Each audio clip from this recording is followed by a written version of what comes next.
नमस्कार, कार्यक्रम संसद फोकसमा यहाँलाई हार्दिक स्वागत छ। दर्शकवृन्द, आजको श्रृङ्खलामा हामीले यही वैशाख 26 गतेका लागि आह्वान गरिएको सङ्घीय संसदको बैठक र त्यसको तयारीका विषयमा विशेष चर्चा गर्नेछौँ। राष्ट्रपति विद्यादेवी भण्डारीले यही वैशाख 26 गतेका लागि सङ्घीय संसदको बैठक आह्वान गर्नुभएको छ। यो बैठकको मुख्य उद्देश्य वा एजेन्डा भन्ने सरकारका नीति तथा कार्यक्रम र बजेट पारित गर्नु हो। यसका साथसाथै अघिल्लो अधिवेशनमा पारित हुन नसकेका विधेयकहरू पनि यो अधिवेशनमा प्रवेश पाउँदैछन्, जसले गर्दा यो अधिवेशन बढी चापमा पर्ने देखिन्छ। राष्ट्रपति विद्यादेवी भण्डारीले सङ्घीय संसदको बजेट अधिवेशन वैशाख 26 गतेका लागि आह्वान गर्नुभएको छ। सरकारको सिफारिसमा राष्ट्रपति भण्डारीले वैशाख 26 गते दिउँसो 4 बजे बस्ने गरी सङ्घीय संसदको अधिवेशन आह्वान गर्नुभएको हो। गत आइतबार बसेको मन्त्री परिषद बैठकले संसद अधिवेशन आह्वान गर्न राष्ट्रपति समक्ष सिफारिस गरेको थियो। बजेट अधिवेशनमा सरकारको नीति तथा कार्यक्रम पारित गर्ने, बजेट प्रस्तुत गर्ने र पारित गर्ने गरिन्छ। जेठ 15 गते आगामी आर्थिक वर्षको बजेट सङ्घीय संसदमा प्रस्तुत गर्ने संवैधानिक व्यवस्था छ। बजेट पेश गर्नुअघि राष्ट्रपतिले सरकारको नीति तथा कार्यक्रम प्रस्तुत गर्ने प्रचलन छ। यसैबीच राष्ट्रपति विद्यादेवी भण्डारीले सङ्घीय संसदको महासचिव पदमा भरतराज गौतमलाई नियुक्त गर्नुभएको छ। प्रतिनिधि सभाका सभामुख र राष्ट्रिय सभाका अध्यक्षको संयुक्त सिफारिसमा राष्ट्रपति भण्डारीले नेपालको संविधानको धारा 106 को उपधारा 1 बमोजिम गौतमलाई सङ्घीय संसदको महासचिव पदमा नियुक्त गर्नुभएको हो। राष्ट्रपतिले संसदको महासचिव नियुक्त गर्ने संवैधानिक व्यवस्था छ। गौतम सङ्घीय संसद सचिवालय सचिवमा कार्यरत हुनुहुन्थ्यो। तत्कालीन महासचिव मनोहर प्रसाद भट्टराईले कार्यकाल पूरा गरेर निवृत्त भएपछि कार्यवाहकको रूपमा प्रतिनिधि सभा सचिव गोपालनाथ योगीले काम गरिरहनु भएको थियो। यो दुईटा सचिवालय सभा र बीचको समन्वय गर्ने मेरो मुख्य चाहिने जिम्मेवारीहरू रहन्छ। यसैगरी मलाई सम्माननीय ज्यूले जुन विश्वासका साथ चाहिने यो पदमा सेवा गर्ने मौका दिनुभएको छ, त्यसप्रति आभार व्यक्त गर्दै उहाँको विश्वास अनुसार नै म चाहिने आफ्नो एउटा राष्ट्र सेवक कर्मचारीले जे आफ्नो ठाउँमा रहेर अथवा सङ्घीय संसदको महासचिवको रूपमा मैले जे जस्तो भूमिका निर्वाह गर्नुपर्ने हुन्छ मलाई दिएको संविधानको हाम्रो संविधान नियमावलीको व्यवस्था र हाम्रो कर्मचारी प्रशासन सम्बन्धी व्यवस्थालाई ध्यानमा राखेर एकदम व्यावसायिकताका साथ मैले सम्पन्न गर्ने चाहिँ प्रण गरेको छु।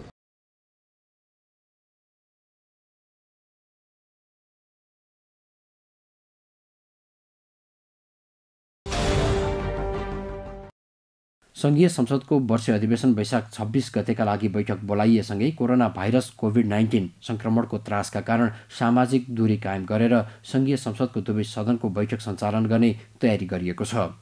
यो अधिवेशनलाई बजेट अधिवेशनको रूपमा पनि लिने गरिन्छ।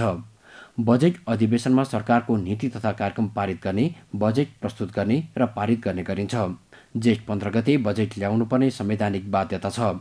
बजेट पेश हुनुभन्दा 15 दिन अगाडि आगामी आर्थिक वर्षको नीति तथा कार्यक्रम पारित गरिसक्नुपर्ने व्यवस्था प्रतिनिधि सभा नियमावलीको नियम 142 मा छ। त्यस्तै बजेट पेश गर्नुअघि पूर्व बजेट छलफल गर्नुपर्ने हुन्छ। पूर्व बजेट छलफलमा सांसदहरूले दिएका सुझावहरूलाई समेटेर सरकारले नीति तथा कार्यक्रम ल्याउने गर्छ। अहिलेको यो अधिवेशन भनेको बजेट अधिवेशनको रूपमा पनि लिन्छौँ। यो हामी अहिले रनिङ 6औं अधिवेशनमा प्रवेश गर्दैछौँ। यो जुन वैशाखको 26 गते अपराह्न 4 बजे देखि हाम्रो बैठक प्रारम्भ हुन्छ।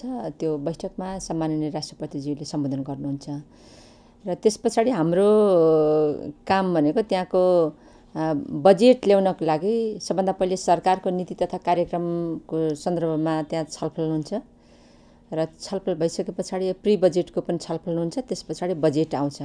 यो सन्दर्भमा सरकारले बजेट ल्याउनु पर्ने सन्दर्भमा अर्थ मन्त्रालयबाट त्यो सबै होमवर्कहरू भइरहेको अवस्था छ र यसको निम्ति अब नीति तथा कार्यक्रम पनि आउँछ। त्यस पछाडि प्री बजेट। अब नीति तथा कार्यक्रमलाई अगाडि छलफल गराउने हो कि प्री बजेट अगाडि छलफल गराउने भन्ने सन्दर्भ अझै पनि हामी के गर्छौँ भन्ने कुरो टुङ्गो छैन। तर हाम्रो अभ्यास भनेको नीति तथा कार्यक्रमलाई पहिले छलफल गराइसके पछाडि प्री बजेटमाथि छलफल गरेर त्यस पछाडि बजेट ल्याउने हाम्रो परम्परा थियो र छ पनि। र यो विषयमा विशेष गरेर हामीले यो प्रमुख प्रतिपक्ष दल र अन्य दलहरूसँग पनि हामीले छलफल गरेर हामी कसरी जाउँ भन्ने विषयमा हामी छलफल गर्छौँ। र यसको निम्ति यो कार्यव्यवस्था परामर्श समितिको बैठक पनि बस्नुपर्ने हुन्छ। सबै दलहरूसँग हामी समन्वय गर्छौँ। समन्वय गरिसके पछाडि हामी यो आफ्नो दैनिक सेड्युल अगाडि ल्याउँछौँ। सम्भावित कुरा त अहिले मैले बताए अनुसारै हो, तर हामीले कुन पहिले गर्ने भन्ने हाम्रो अभ्यास पनि मैले बताइहालेँ, त्यसको बारेमा हुन्छ। तर अब अहिलेको सन्दर्भमा हामीले कति दिन छलफल गर्छौँ भन्ने विषय चाहिँ एउटा एकदम महत्त्वपूर्ण समय हो। जस्तो किन हो त भन्दाखेरि हामीले अहिले हामी चाहिँ कोरोना भाइरसको विरुद्धको लडाइँमा होमिएका छौँ र अहिले सङ्क्रमितको सङ्ख्या पनि बढ्दै गइरहेको छ। अब त्यतातिर हामी सारा कुरा त्यतातिर जोडिएर हामीले काम गरिरहेको अवस्थामा अहिले अब यो जुन अधिवेशन प्रारम्भ भइसके पछाडि हामी एकदम पछाडि, अथवा जुन नियमित अधिवेशन हामीले अलिक अगाडि बढाउनु पर्थ्यो, तर कोरोना भाइरसको कारणले गर्दा नियमित अधिवेशन हामीले अलिक छिटो बोलाउन सकेनौँ। हामी केही दिन पछाडि पर्यौँ र हामीले 26 गते बोलाइसके पछाडि पनि अझै पनि हामीले त्यो समयलाई अथवा जुन छलफल गर्ने दिन त्यसलाई अलिकति तलमाथि गरेर हामी समयमै बजेटलाई चाहिँ संविधानले तोकेकै दिनमै बजेट हामीले ल्याउनुपर्छ, किनकि संविधानलाई कार्यान्वयन गर्नुपर्छ र संविधानले भनेको कुराबाट हामी दायाँ बायाँ जान सक्दैनौँ। तर हामीले यही नीति तथा कार्यक्रम अनि प्री बजेटमाथि छलफल गरिरहँदा त्यसको बारेमा समयलाई अथवा दिनलाई अलिक छोट्याएर तर हामी समयमै बजेट चाहिँ ल्याउँछौँ। पहिले हामीले योभन्दा अगाडि हाम्रो अभ्यास भनेको 3 दिन 5 दिनसम्म हामीले यो नीति तथा कार्यक्रममा हामी छलफल गर्थ्यौँ। यसपटक त्यसलाई घटाउनु पर्ने देखियो, किनकि हामीले अधिवेशनै पछाडि बोलायौँ यो कोरोना भाइरसको कारणले गर्दा। र अर्को प्री बजेटको सन्दर्भमा हामीले छलफल गर्दाखेरि पनि त्यसलाई जति समय दिनुपर्ने त्यति धेरै समय दिन सक्ने अवस्था नरहला कि भन्ने पनि छ। त्यसैले जे भए पनि हामीले समयको व्यवस्थापन गरेर यो नीति तथा कार्यक्रम र प्री बजेटको बारेमा हामी छलफल गर्छौँ र प्रक्रिया चाहिँ पुरा गर्छौँ र बजेट ल्याउने काम गर्छौँ। अधिवेशनको पहिलो दिन अधिवेशन आह्वान सम्बन्धी राष्ट्रपतिले पठाएको पत्र पढेर सुनाई बैठक अन्त्य गर्ने अभ्यास छ।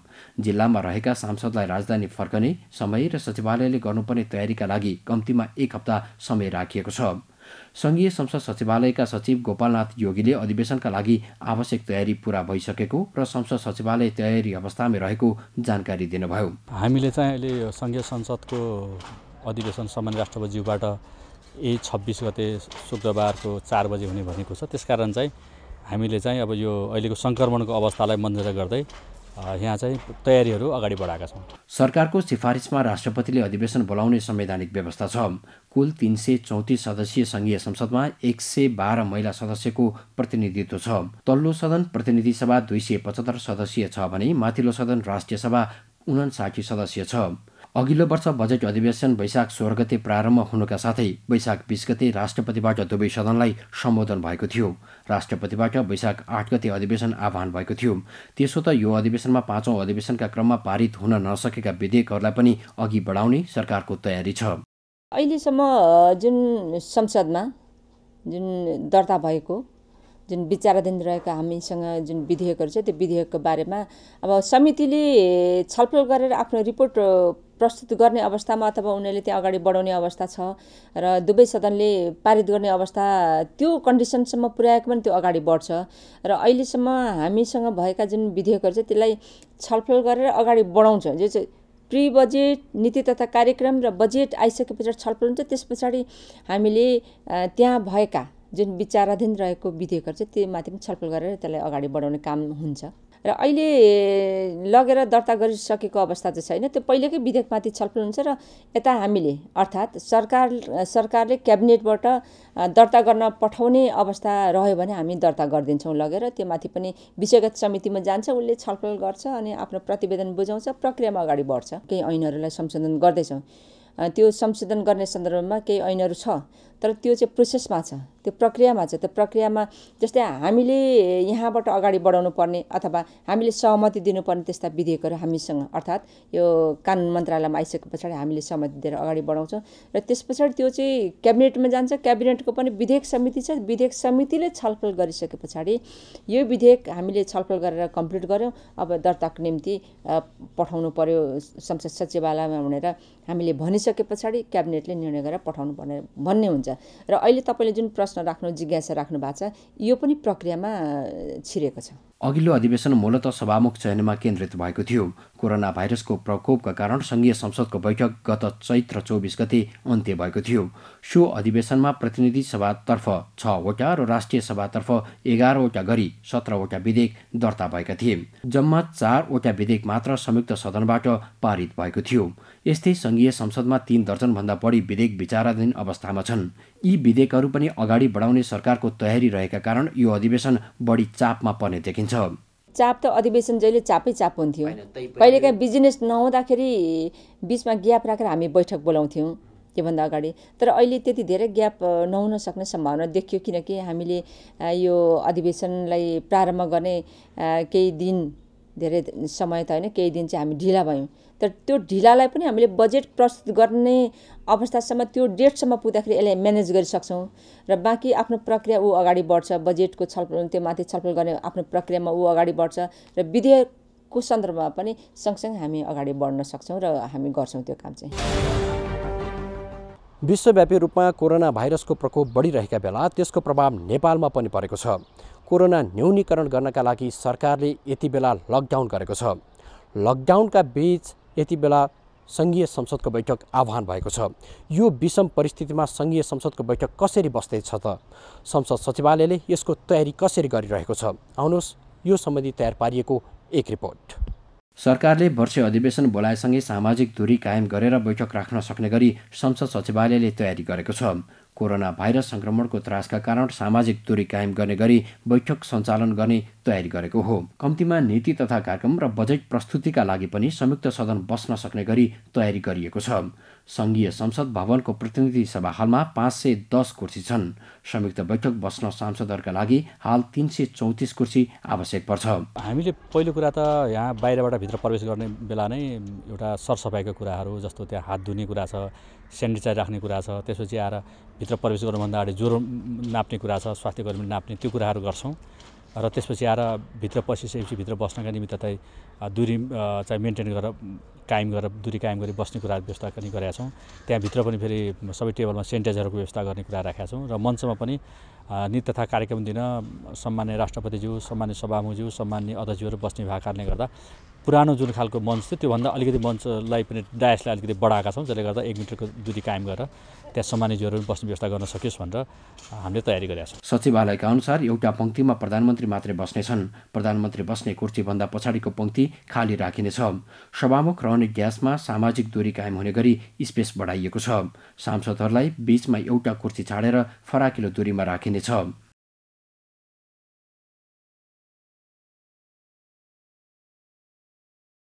योभन्दा अगाडि जुन खालको मञ्च थियो, यो मञ्चलाई त अहिले हामीले 1 मिटर यो साइडमा अगाडि बढाएका छौँ र 1 मिटर उतातिरको साइडमा बढाएका छौँ। किनभने त्यो सम्मान्य राष्ट्रपतिज्यू सरकारको नीति तथा कार्यक्रम दिन, सरकारको नीति तथा कार्यक्रम वाचन गर्न आउनुहुन्छ, त्यो दिन यो मञ्चमा 3 जना सम्मान्यज्यूहरू बस्नुपर्ने हुन्छ र 3 जना सम्मान्यज्यूहरूलाई 1 मिटरको दूरी कायम रहोस् भनेर त्यो खालको यहाँको व्यवस्थापन चाहिँ त्यसरी गरिरहेको छ। विश्व स्वास्थ्य सङ्गठनको मापदण्ड र स्वास्थ्य सेवा विभाग टेकुका चिकित्सक टोलीले संघीय संसद भवनमा यही वैशाख 18 गते गरेको स्थलगत अनुगमनका क्रममा दिएको सुझावलाई आधार बनाएर माननीयहरूको बसाई व्यवस्थापन गरिएको छ।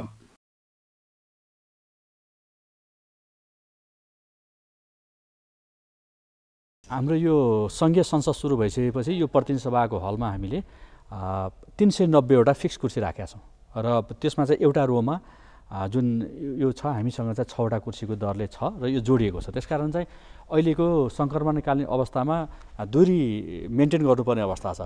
त्यो मेन्टेन गर्न निमित्त के छ भने चाहिँ हामीले चाहिँ मान्यज्यूहरू कुर्सी ग्याप राखेर यहाँ व्यवस्थापन गर्ने सोच बनाएको छौँ। जस्तो यो नेपाल सरकारको रो, यसमा चाहिँ सम्मान्य प्रधानमन्त्रीज्यू बस्नुहुन्छ र त्यसपछि आएर अरू रोमा चाहिँ मन्त्रीज्यूहरू र त्यसपछि सत्तारूढ दलका सांसदहरू यतातिर बस्ने अवस्थाहरू हुन्छ। यसले गर्दा हामीले के गरिरहेको छौँ भने पहिला जुन प्रत्येक कुर्सीमा बस्ने हो भने अहिले चाहिँ कुर्सी ग्याप गरेर मान्यज्यूहरू बस्ने खालको व्यवस्थापन हामीले अगाडि बढाएका छौँ। यो बजेट अधिवेशनमा संसद छिर्दा सांसदहरूले यसअघि भन्दा केही फरक अनुभव गर्नेछन्। कोरोना भाइरसको जोखिम कम गर्नका लागि संसद भवन छिर्दा सांसद, कर्मचारी, पत्रकार लगायत सबैले अनिवार्य रूपमा हात धुनु परेछ। ज्वरो नाप्ने व्यवस्था पनि गरिएको छ। संघीय संसद सचिवालयका अनुसार 100 डिग्रीभन्दा बढी ज्वरो आउनेलाई संसद भवनमै राखिएको आइसोलेसन वार्डमा राखिनेछ र नजिकको अस्पतालमा पठाइनेछ। संसद भवन छिर्दा सर्जिकल मास्क अनिवार्य लगाउनुपर्छ। सभाहल बाहिर हात धुनका लागि साबुन पानीको व्यवस्था गरिनेछ। संसद भवनभित्रै सांसदहरूले बोल्दा समेत ख्याल गर्नुपर्नेछ। एकजना सांसदले बोलेपछि माइक सेनिटाइजर गरेर मात्रै अर्को सांसदले समात्नु पर्नेछ। सभा हलमा हरेक टेबलमा सेनिटाइजरको व्यवस्था गरिएको छ।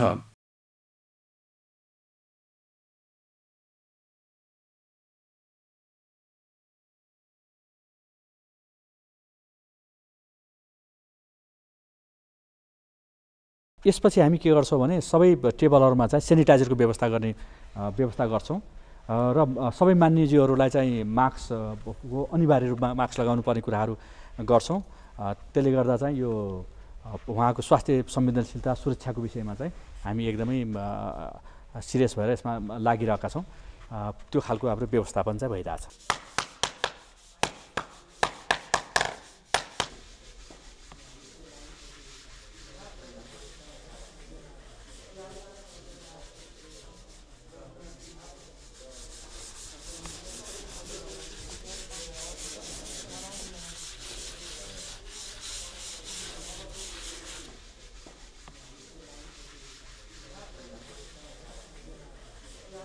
माइकको कुरा, त्यसपछि आएर यो सबै भएको टेबलको कुरा, त्यसपछि सबै हाउसको कुरा चाहिँ हामी चाहिँ यसलाई चाहिँ समय सफा गरिरहने। अलि बढी पहिला नियमित रूपमा गरिन्थ्यो, त्योभन्दा बढी अहिलेको सङ्क्रमणको स्थितिलाई मध्यनजर गरेर त्योभन्दा बढी चाहिँ यसलाई सफा गर्ने भन्ने हामी त्यो दिशामा त्यसै छलफल गरेर अगाडि बढेका छौँ।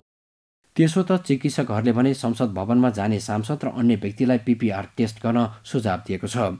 चिकित्सकको सुझाव अनुसार उनीहरूको 2 दिन अघि नै पीपीआर विधिबाट परीक्षण गर्न सुझाव दिएका थिए। स्वास्थ्य शिक्षा कसरी अपनाउन सकिन्छ, के गर्दा राम्रो हुन्छ भनेर हामीले चाहिँ स्वास्थ्य मन्त्रालयलाई हामीले पत्राचार गरेका थियौँ र स्वास्थ्य सेवा विभागबाट डाक्टर अमृत पोखरेलको नेतृत्वमा 3 जनाको टोली आएको थियो स्वास्थ्य विज्ञहरूको, र उहाँहरूले सबै कुरा हेर्नुभयो। हेरिसकेपछि उहाँहरूले पनि हामीलाई केही सिफारिसहरू गर्नुभएको छ।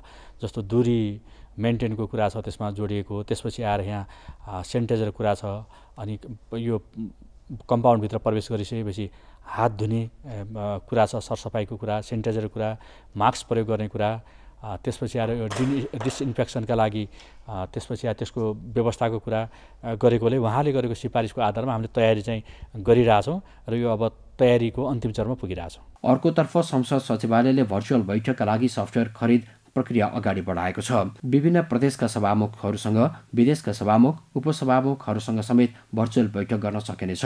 त्यसका लागि संसद सचिवालयको आफ्नै सफ्टवेयर हुन आवश्यक छ। सचिवालयले भर्चुअल बैठक गर्नका लागि सफ्टवेयरदेखि अन्य व्यवस्थापन खर्च आदिका विषयमा अध्ययन गर्न सचिवालयका अनुसन्धान सचिव ध्रुव घिमिरेको नेतृत्वमा समिति गठन गरेको थियो। सो समितिले बुझाएको प्रारम्भिक प्रतिवेदनका आधारमा सफ्टवेयर खरिद प्रक्रिया अघि बढाएको छ। सचिवालयका अनुसार लाइसेन्स लिन एसडी टेलिभिजन, भर्चुअल बैठकको गोप्य छलफल जस्ता प्रविधि विकास गर्नका लागि 42 लाख रुपियाँ खर्च हुने अध्ययन समितिको प्रारम्भिक अनुमान छ। प्राविधिक रूपमा हामीले भर्चुअल बैठक भन्नाले अहिले समितिका साना बैठकहरू, कार्यव्यवस्थाको बैठकहरू र मान्यज्यूहरूले चाहिँ प्रदेश सभाका सभामुख उपसभामुखसँग गर्ने बैठकका लागि चाहिँ हामीले त्यो अहिले गरेको अवस्था छ। त्यो चाहिँ यो पुरै समग्र पुरै सदनै चलाउने हिसाबमा हामीले अझै त्यो त्यस किसिमको विषयमा हामीसँग प्रवृत्तिको कुरा र सँगै हाम्रो अर्को सीमा भनेको कानुनी कुरा छ। हाम्रो अहिले भइरहेको जुन हाम्रो प्रतिनिधि सभा, राष्ट्रिय सभा नियावली छन्, त्यो नियावलीहरूमा चाहिँ हामीले चाहिँ यो कानुनी रूपमा हामीले बसेका बैठकहरूको वैधानिकताको कुरामा चाहिँ त्यहाँ केही बोलेको छैन। त्यस कारणले त्यो कानुनी रूपमा वैधानिकता प्राप्त हुने व्यवस्था नहुँदासम्म चाहिँ हामीले भर्चुअल बैठक गरेको वैधानिक रूपमा चाहिँ त्यसले मान्यता पाउँदैन। त्यहाँनिर हाम्रो चाहिँ सीमा छ। हाम्रो कार्यदल बनाएको थियो र कार्यदलले ई पार्लियामेन्टको रूपमा काम गर्दैछ र अरू गरेको उसले पहिलो चरणको रिपोर्ट बुझाएको छ। त्यो रिपोर्ट बुझाइसक्यो, त्यो रिपोर्ट पहिलो, दोस्रो, तेस्रो चरण गरेर त्यो विषयमा काम अगाडि बढिरहेछ। अध्ययन समितिले सचिवालयमा बुझाएको प्रारम्भिक प्रतिवेदनमा उल्लेख भएअनुसार माइक्रोसफ्ट टिम्स नामक सफ्टवेयरबाट 300 भन्दा बढीले एकैपटक कुराकानी गर्न मिल्ने बताइएको छ। साथै यसमा रेकर्डिङ र सर्चिङ सुविधा पनि हुन्छ। छलफल हुँदै गर्दा 2 वा बढी सदस्यले आपसमा गोप्य कुराकानी गर्न समेत सक्नेछन्। गोप्य भोटिङ पनि गर्न सकिनेछ। फाइल सेयर तथा स्टोर गर्न सकिने मोबाइल, डेस्कटप, ल्यापटपमा वेबबाटै सिधै कन्फरेन्समा भाग लिन सक्ने सुविधा यो सफ्टवेयरमा भएको प्रारम्भिक प्रतिवेदनमा उल्लेख छ। सङ्घीय संसदका गतिविधि र नीति निर्माणसँग सरकार राख्ने कार्यक्रम संसद फोकस आजलाई यति नै। तपाईहरूले यो कार्यक्रम नेपाल टेलिभिजनको वेबसाइट www.ntv.org.np र एनटिभी मोबाइल एपमा हेर्न सक्नुहुनेछ। अर्को साता हामी नयाँ विषयका साथ उपस्थित हुनेछौँ। हामी सबैलाई बिदा दिनुहोस्। नमस्ते।